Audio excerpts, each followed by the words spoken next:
What if God wrote your to-do list? 52 ways to make the most of every day. Notice squirrels, armadillos, and kangaroos. I rarely notice squirrels. When they climb my wife's bird feeder and scatter sunflower seeds all over the corner of our patio, I curse them mildly.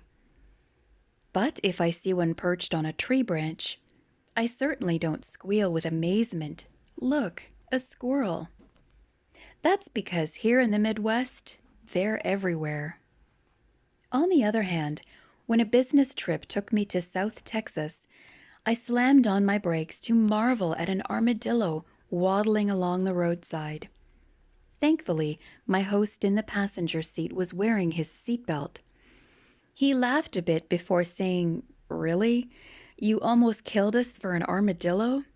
We'll probably see 5 more in the next 2 miles."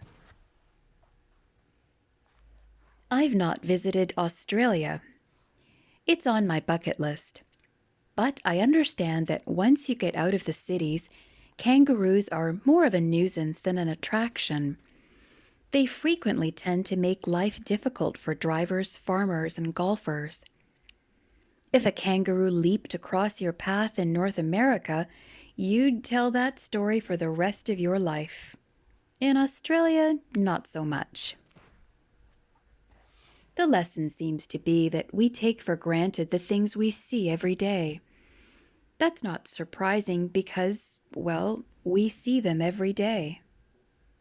We lose appreciation for things that are familiar, like local wildlife, the ability to tie your shoes, a full cupboard, photographs, windows, our 5 senses, or the seasons.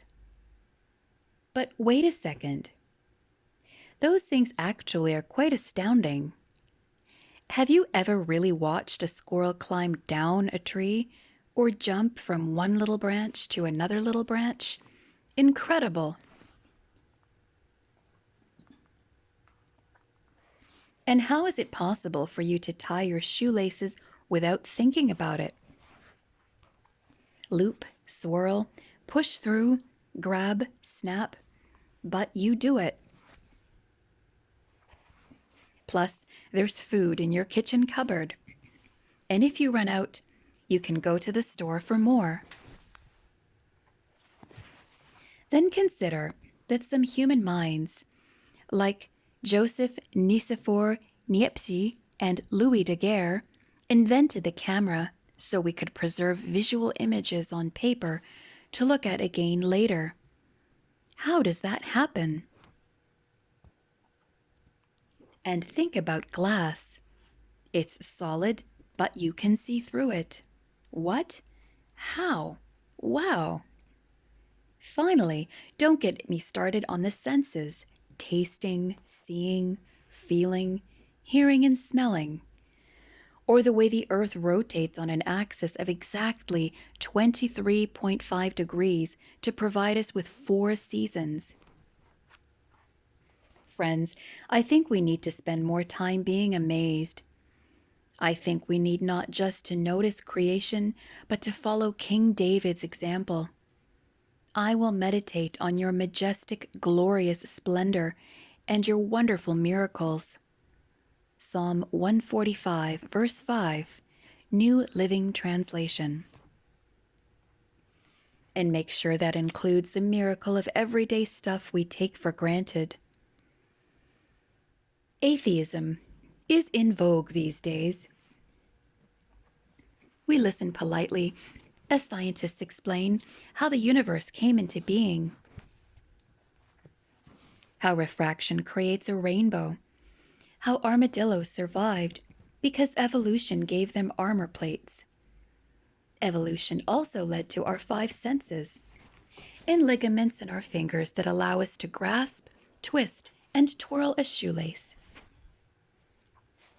The tilt of the earth is a happy accident. There is a grain of truth woven into most scientific arguments. But is it unreasonable to consider the possibility of a master designer? There is no possible way random and chaotic units of matter could have just fallen neatly into place to create this amazing, beautiful, strategically cohesive universe. If you believe otherwise, you haven't been paying attention. Creation points to God. As Romans chapter 1 verse 20 explains, since the creation of the world, God's invisible qualities, his eternal power and divine nature, have been clearly seen, being understood from what has been made, so that people are without excuse.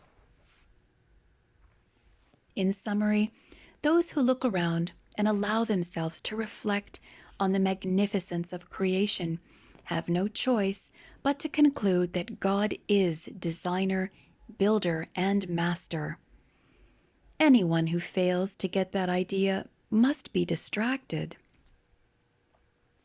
Either they are bored with nature and take it for granted, or they are so busy trying to prove there is no God that they miss the glory and generous gift he has given to all humankind. Let's not take anything for granted, neither the routine nor the astounding. 20th century author and theologian G.K. Chesterton wrote, "We should always endeavor to wonder at the permanent thing, not at the mere exception. We should be startled by the sun, and not by the eclipse. We should wonder less at the earthquake and wonder more at the earth." Checking the list. God is present and visible in the smallest one-celled creature and the universe itself. If you look, you'll see. See the glory.